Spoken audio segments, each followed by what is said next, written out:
Hi everyone, Hari Om. So Drishtant, topic is नम्रता. दांत कठोर जिवा नरम. एक संत बुढ़ापे में शिष्यों से पूछ रहा था, दांत क्यों जल्दी चले गए.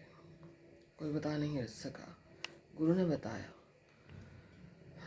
दांत कठोर होते हैं जो ज़्यादा दिन नहीं चलते. जीभ नरम होती है, अपने को मोड़ सकती है, इसलिए जीवन पर्यंत रहती है. सिद्धांत, नम्रता हमेशा जीती रहती है. There is one more दृष्टांत कि तूफान में बड़े बड़े पेड़ उखड़ जाते हैं, लेकिन घास झुक जाती है तूफान के आगे, इसलिए वो टिकी रहती है, बनी रहती है. It doesn't get uprooted. So one should be humble like grass. Bhrigu ऋषि ने लात लगाई. एक बार सब ऋषियों का सम्मेलन हुआ तो उन्होंने कहा, ब्रह्मा विष्णु महेश तीनों ही ज्ञानी कहलाते हैं, लेकिन सच्चा ज्ञानी कौन है, इसका पता लगाते हैं. भृगु ऋषि ने कहा, परीक्षा लेने मैं जाता हूँ. पहले भृगु ऋषि ब्रह्मा जी के पास गए और सीधे उनके आसन पर जा बैठे. ब्रह्मा जी ऐसा निरादर देखते ही श्राप देने लगे. फिर उनकी पत्नी ने समझाया, तभी शांत हुए. भृगु ऋषि ने कहा, रजोगुण तो गया नहीं. अब वे शंकर जी के पास गए. जो ही शंकर जी ने उन्हें देखा, वे उनको गले लगाने लगे. तो भृगु ऋषि कह पड़े, दूर हटो, तुम्हारे अंग में विभूति लगी है, तुमसे कौन गले लगेगा. यह सुनते ही शंकर जी ने क्रोध से कहा, अभी चक्र चलाकर तुमको नाश कर दूंगा.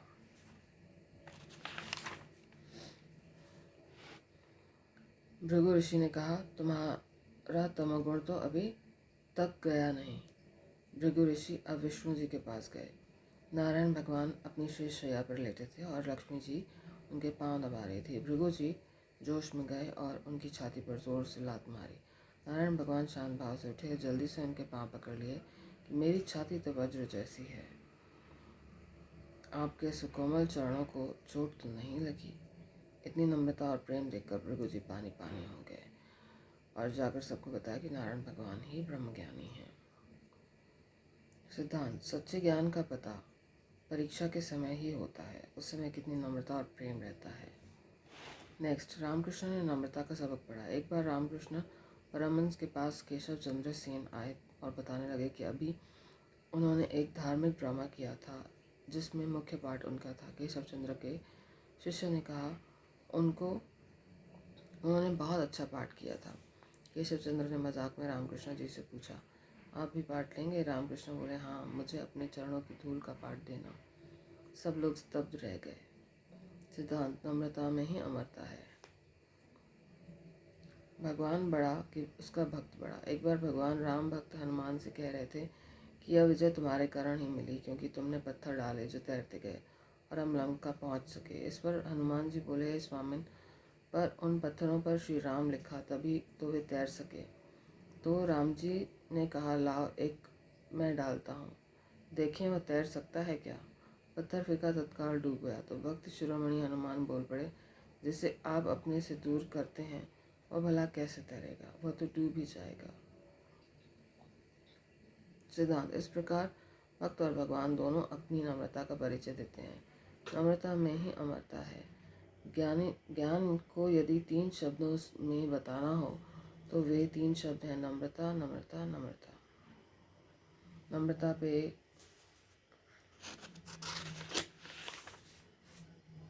एक और दृष्टांत है. राजसूय यज्ञ में भगवान श्री कृष्ण ने सबकी साधु संतों की झूठी पत्तल उठाई.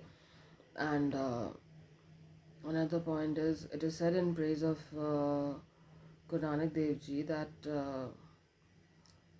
वैकुंठ की 3/4 नम्रता तो गुरु नानक देव जी के पास है. That's another awesome, wonderful dristant, wonderful story of Guru Nanak Dev Ji. Will tell you some other day. सती अनुसुईया, व्रत एकाग्रता. एक बार ब्रह्मा विष्णु महेश तीनों की स्त्रियों को अहंकार आ गया कि हमारे जैसी पतिव्रता इस दुनिया में और कोई नहीं है. पर उनके पतियों ने कहा, सती अनुसुईया का पतिव्रता धर्म सबसे ऊपर है. उनका स्थान पतिव्रता स्त्रियों में सबसे ऊपर है. पर उनकी पत्नियों को विश्वास न आया और निर्णय हुआ कि परीक्षा लेकर देखा जाए. ब्रह्मा विष्णु महेश तीनों सती अनुसुईया के घर साधु वेश में पहुंचे और कहा कि हम मांगे भिक्षा दीजिए। अनुसुईया पहचान गई और कहा कि मांगो। तो उन्होंने कहा, हमें आप निर्वस्त्र होकर भिक्षा दीजिए। अनुसुईया नहीं घबराई और एक नज़र में तीनों को इन्फेंट्स बालक बना दिया और दूध पिलाकर झूले में रख लिया। बहुत समय बीत गया। वे तीनों वहीं बालक के रूप में रहते रहे।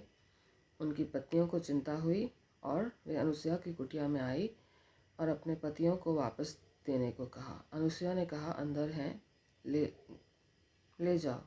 तीनों ने देखा वहाँ 3 बच्चे पड़े हैं। वे लोग बहुत हैरान हुई। उन्होंने माफ़ी मांगी और सती अनुसुईया से कहा कि इन्हें असली रूप में ला दो। सिद्धांत: कोई भी व्रत धारण करने से सच्ची शक्ति आ जाती है।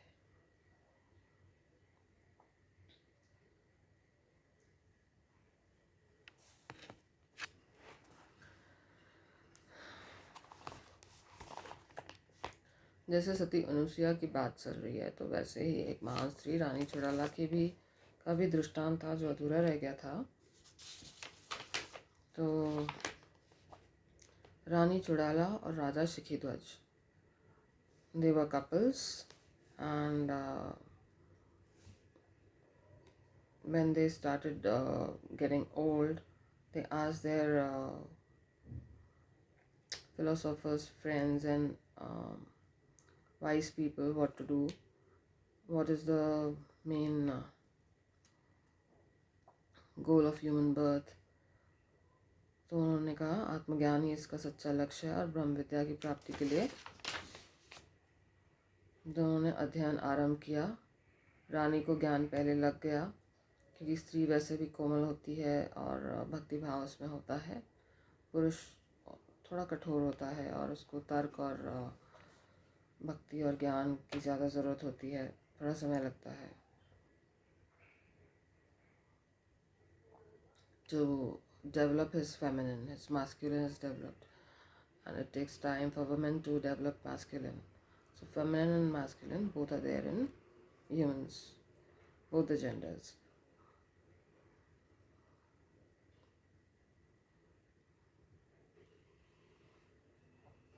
तो रानी ने राजा के एब्सेंस में 8 साल तक राज किया।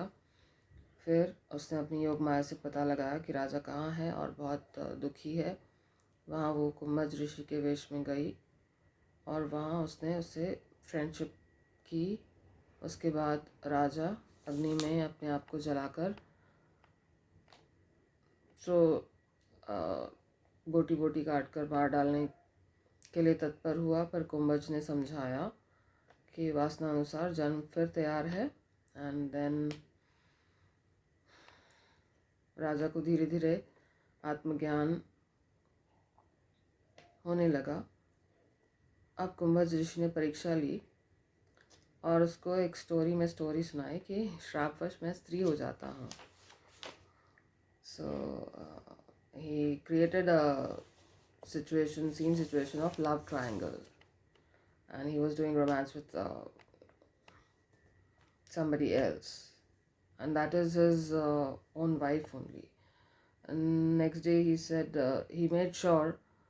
she made sure in the form of Kumbhaj that the king Shikhidwaj sees her with somebody else. Now to what extent, God knows. So he saw them together and he didn't react. He said, next day he said, you will remain my friend. And रानी ने उसको अपना असली रूप दिखाया, रानी चुड़ैला। राजा दंग रह गया और बहुत खुश हुआ और उसने अपनी कृतज्ञता प्रकट की। फिर वह अपनी राजधानी लौट आया और जीवन मुक्त रहते हुए बहुत दिन तक राज्य किया। सिद्धांत: वशिष्ठ राम को बोले, हे राम, स्त्रियों को निरादर से न देखो, वे तो बहुत बार पति को संसार सागर से पार करने में मदद करती हैं। In this era of Kali, we haven't seen that in olden eras स्त्री पर पुरुष से बात तक नहीं करती थी, दासियों के थ्रू बात की जाती थी। डायरेक्टली एक्सेप्ट क्लोज रिलेटिव्स, और अब भी कई गांव में स्त्रियां घूंघट लेती हैं, बी इट फ्रॉम देयर जेठ जी, देवर जी, whatever, whomsoever like. So pretty big maryada. In olden days it was followed and appreciated. So next दृष्टांत, व्रत एकाग्रता में सती अनुसया के बाद दूसरा व्रत का दृष्टांत। व्रत लिया, क्रोध नहीं करूँगा। एक भक्त ने व्रत लिया, क्रोध नहीं करूँगा। लोगों को पता चला, राजा तक बात पहुँची। उसने कहा परीक्षा ली जाए। राजा ने आदमी से कहा 500 इनाम दूंगा, इसको क्रोध दिलवाओ। वह आदमी कीचड़ से भरकर समाधि करते हुए भक्त जन की गोद में जा बैठा। भक्त की आंखें खुली और उस आदमी को प्यार से देखते कहा हुए औरत से कहा, अरे तुम्हारा बेटा गंदगी से भर गया है, इसे साफ कर दो। आदमी ने सोचा, इसके साथ कुछ भी करो तो यह गुस्सा नहीं होता, दूसरी बार उसकी औरत को तंग करूं। फिर कीचड़ से लथपथ हो औरत की पीठ पर चढ़कर बैठ गया। वह अपने पति को भोजन परोस रही थी। भक्त ने कहा, रमेश की माँ, रमेश बेटा तुम्हारे कंधे पर बैठ गया है, गंदगी से भरा हुआ है, उसे साफ कर दो। आदमी के दोनों प्रयास बेकार गए। सिद्धांत, व्रत लो कि मुस्कुराता ही रहूंगा तो क्रोध नहीं आएगा।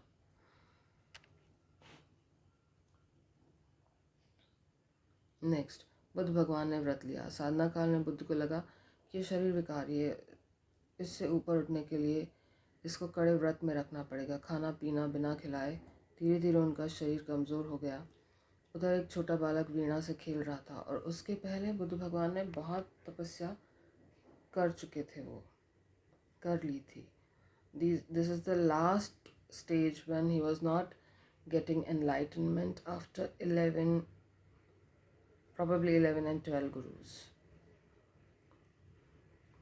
So this is the climax time we can say. जब खाना पीना छोड़ दिया, धीरे धीरे उनका शरीर कमज़ोर हो गया। उधर एक छोटा बालक वीणा से खेल रहा था। जब उसका तार ढीला करता तो स्वर खराब निकलता, तार कसता तो भी स्वर बिगड़ जाता।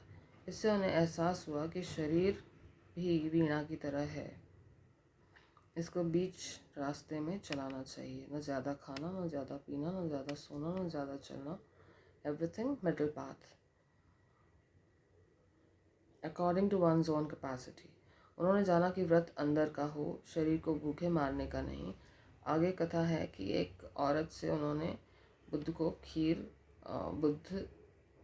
ने खीर एक्सेप्ट की थी। वो खीर खाकर उनकी हेल्थ अच्छी हुई and he meditated and he became enlightened one. सिद्धांत, मध्यम रास्ता सबसे उत्तम रास्ता है।